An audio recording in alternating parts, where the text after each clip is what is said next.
सभी प्यारे बच्चों को मेरा नमस्कार। आपका अपना यूट्यूब चैनल LKM मीना पे सभी का स्वागत है।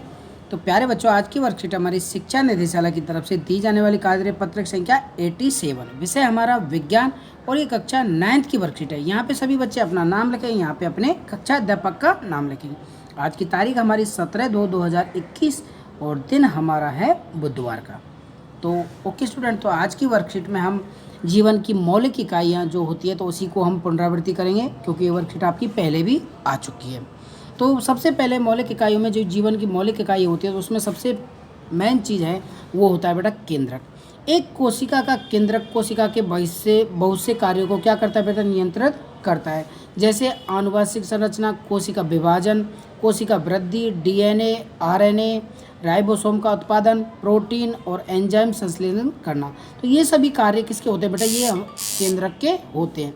इसमें क्रोमोसोम उपस्थित होते हैं जो आनुवंशिक गुणों को माता पिता से संतति में ले जाते हैं। अब आनुवंशिक मतलब क्रोमोसोम क्या होते हैं कि जैसे माँ बाप होते हैं तो उनके सारे गुण बच्चे में जरूर जाते हैं। ओके स्टूडेंट, तो उसी में वो ले जाते हैं। तो इन सब का कार्य कौन करता है बेटा, केंद्रक करता है। और दूसरा मौलिक इकाई क्या होगी, अंतर्द्रव्यीय जालिका। यह कोशिका द्रव में उपस्थित झिल्ली के युक्त नलिकाओं तथा सीट का विशाल तंत्र है। इसका मुख्य कार्य कोशिका द्रव और केंद्रक के विभिन्न भागों में पदार्थों का स्थानांतरण करना, मतलब भेजना, कि एक जगह से दूसरे जगह के जो भाग हैं विभिन्न भागों में पदार्थों को भेजते रहना। यह प्रोटीन, वसा, कोलेस्ट्रॉल का भी निर्माण करता है, कि जो हमारे अंदर है शरीर के अंदर कि प्रोटीन, वसा, कोलेस्ट्रॉल का भी निर्माण ये करते रहती हैं। खुरदुरी अंतर्जालिका, RER इसे शॉर्ट में हम कहते हैं। यह सिस्टर्नी सीट और नलिकाओं से बनी होती है, कि मतलब ये सीट नलिकाओं से बनी होती है। जैसे इसमें यूं नुमा, तो एक खुरदरी नुमा होती है, तो इस तरह से बनी होती है। इनकी सतह पर ही राइबोसोम पाए जाते हैं जो कि आनुवंशिक गुणों को माता पिता में पहुंचाते हैं।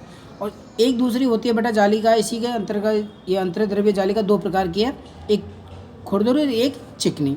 तो दूसरी चिकनी SER हम इसे कहेंगे।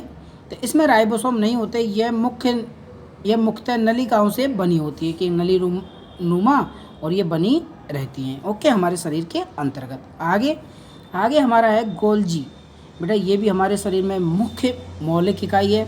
गोल्जी उपकरण एक ऐसा कोशिका अंग है जो झिल्ली युक्त चपटी पुटिकाओं का एक तंत्र है। कि कैसी चपटी, तो चपटी आकार की आपने देखी होंगी कि चपटी आकार की यूँ चपटे पड़ने में रहती है, जो एक दूसरे के ऊपर समांतर रूप से सजी रहती है, कि ऐसे इस तरह से ये क्या है, सजी रहती है, कि ठीक है हर कोशिका में ये सजी रहती है, जिन्हें हम कुंडिका कहते हैं। क्या कहते हैं, कुंडिका कहते हैं। ऐसे यूँ बिल्कुल ये कुंडिका के रूप में यूँ कुंडल के आकार में ये बनी रहती है, एक दूसरे से चिपके हुए रहती हैं।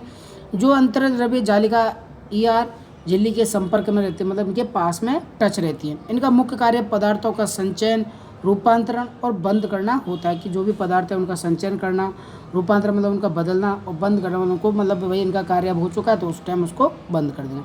यह लाइसोसोम कोशिका भित्ति और कोशिका झिल्ली का भी निर्माण करती है, कि ये सभी भाई गोल्जी का जो उपकरण है ये ऐसा कोशिका अंग है कि ये सारे कार्य भी निर्माण में अपना सहयोग करता है। ओके स्टूडेंट, तो हमने 3 मौलिक जीवन की इकाइयों के बारे में पढ़ा। अब देखते हैं हमने क्या सीखा क्या नहीं सीखा, स्वयं को हमें जांचना है। तो सभी बच्चे अच्छे से इन क्वेश्चनों को नोटबुक में नोट करेंगे और अपने भी मन से, बेटा आप ये नहीं कि आप वर्कशीट से संबंधित क्वेश्चन आंसर आपको आ रहे हैं तो उन्हीं से आप क्वेश्चन आंसर करना सीखें। तो अपने मन से भी बेटा आप क्वेश्चनों में आंसर लिखना आपको आना चाहिए। तो यहाँ पे पूछ रहा है DNA और RNA का पूरा नाम लिखिए। DNA कोशिका में कहाँ पाया जाता है, केंद्रक के कोई 2 कार्य बताओ। तीसरा कह रहा है खुरदरी अंतर्द्रव्यीय जालिका और चिकनी अंतर्द्रव्यीय जालिका किस प्रकार से भिन्न है। पांचवा हमारा चौथा क्वेश्चन गोल्जी उपकरण के क्या क्या कार्य हैं। और छठवां क्वेश्चन हमें एक कोशिका का केंद्रक, ये हमें अनुच्छेद दिया हुआ है, तो इससे पढ़कर हमें ये 5वें और 6वें क्वेश्चन का आंसर देना है। और 7वां 8वां क्वेश्चन आपका अभिकथन और अभिक्रिया कारण है, तो इनको हमें करना है। तो देखते हैं इनका आंसर, आप सब भी अपने मन से कर सकते हैं और मेरे आंसरों को मिलान करें।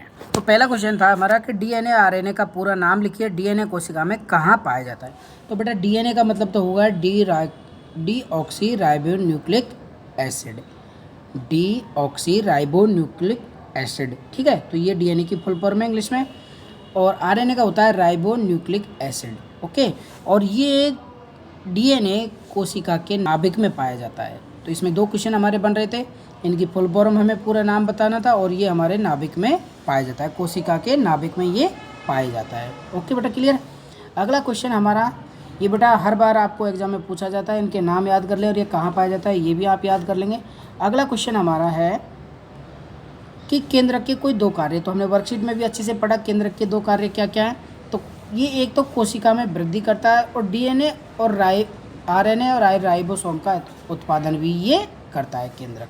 ओके स्टूडेंट, हमने वर्कशीट में भी पढ़े इनके आंसर, तो ये इनके आंसर हो जाएंगे दोनों के। अब हमारा नेक्स्ट क्वेश्चन क्या है कि खुरदरी अंतर्द्रव्यीय जालिका और चिकनी अंतर्द्रव्यीय जालिका से किस प्रकार भिन्न है। तो इसका आंसर में हम करेंगे कि खुरदरे अंतर्जालिका के सतह पर राइबोसोम होते हैं, हमने पढ़ा ना वर्कशीट में, राइबोसोम होते हैं, और जबकि चिकनी पर राइबोसोम नहीं होते। तो इस प्रकार ये दोनों अलग हैं, ये दोनों भिन्न है, मतलब इन दोनों के अंतर ये है कि खुरदरी जालिका में तो अंतर्द्रव्यीय जालिका में राइबोसोम पाए जाते हैं, जो आनुवंशिक गुण हैं उनको माता पिता से और किस में पहुँचाते हैं, संतान में पहुँचाते हैं, और जबकि इसमें ऐसा नहीं होता। क्लियर। अगला हमारा नेक्स्ट क्वेश्चन कि गोल्जी उपकरण के क्या कार्य है। तो आपने उसने देखा गोल्जी उपकरण के प्रमुख कार्य वर्कशीट में भी हमने पढ़ा कि पदार्थ का संचयन तथा रूपांतरण करना, पदार्थों का क्यों जो भी पदार्थ हमारे शरीर के अंतर्गत है तो उनका संचयन करना और उनका रूपांतरण करना। कोशिका का कौन सा भाग संतति में गुणों को स्थानांतरित करता है। बेटा वो डीएनए है। कौन है? डीएनए। ठीक है, ये हमारा 5 क्वेश्चन होगा। छठवां हमारा क्वेश्चन है जीन कहाँ उपस्थित होते हैं। तो जीन कोशिका के केंद्रक में गुणसूत्रों में उपस्थित होते हैं, जिन्हीं के कारण गुणसूत्रों में उपस्थित होते हैं और जिन्हीं के कारण ये संतति जन्म लेती है, बच्चे जन्म लेते हैं। ओके, अगला हमारा 7वां क्वेश्चन है बेटा कि हमें अभिकथन दिए हुए हैं 2। तो अभिकथन इसमें यहाँ पे है कि कोशिका झिल्ली का निर्माण अंतर्द्रव्यीय जालिका करती है।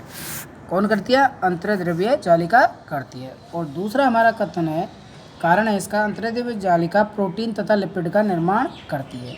तो यहाँ पे दोनों ही चीज़ हमने वर्कशीट में पढ़ी, दोनों चीज़ क्या है? सत्य हैं। तो दोनों चीज़ क्या होगी हमारी? बिल्कुल सत्य हो जाएंगी। तो आपको ऐसे ऑप्शन में करना है अगर आपके पेपर में क्वेश्चन आता है तो। और दूसरा हमारा 8वां कि अभिकथन ए केंद्रक कोशिका के सभी कार्यों को नियंत्रित करता है।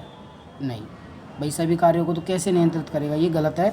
और कारण क्या है? केंद्रक में डीएनए होता है, ये सही है, लेकिन केंद्रक में डीएनए होता है। केंद्रक कोशिका के सभी कार्यों को नियंत्रित नहीं करता, क्योंकि अलग अलग भागों के अलग अलग कार्य होते हैं। जैसे केंद्रक का अलग कार्य हो गया, गोल्जी का अलग कार्य हो गया, कोशिका झिल्ली का अलग कार्य होता है। तो सब चीज़ का बेटा अलग अलग कार्य होता है। तो इसलिए हमारा इसमें ए असत्य है और आर हमारा सत्य है। तो ये आंसर में हम लिखेंगे। ओके बेटा, तो इस प्रकार आपकी वर्कशीट कंप्लीट होती है। तो सभी प्यारे बच्चे अच्छे से इन क्वेश्चनों को याद करेंगे और अपनी नोटबुक में नोट करेंगे। सारे क्वेश्चन बहुत इंपॉर्टेंट हैं और ये वर्कशीट बहुत महत्वपूर्ण है आपकी परीक्षा की दृष्टि से। तो सभी बच्चे इसे अच्छे से याद करें। ठीक है, तो आपकी वर्कशीट कंप्लीट होती है। Take care, bye bye.